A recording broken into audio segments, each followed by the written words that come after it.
ரொம்ப மழை காற்று புயலாக இருக்குது. எல்லோரும் ரொம்ப சேஃப்டியாக இருங்க. குழந்தைங்கள பத்திரமா பார்த்துக்கங்க. வீட்டில் இந்த ஒரு காய் தக்காளி வெங்காயம் இருக்கிறத வச்சு நான் ஒரு சுட சுட சாம்பார் சாதம் செஞ்சுருக்கேங்க. ஏற்கனவே நான் இது வீடியோ போட்டிருக்கேன் சாம்பார் சாதம்.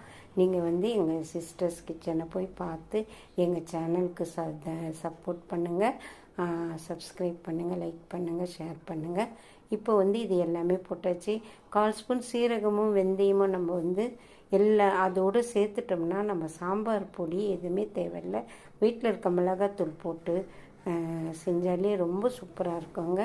நீங்கள் இந்த வீடியோ வேணும்னா நான் கீழே லிங்க் கொடுக்குறேன். சாம்பார் சாதம் எப்படி செய்யணும்னு பார்த்துக்கோங்க. நம்ம என்ன காய் இருக்கோ அது போட்டு நம்ம வச்சுக்கலாம்.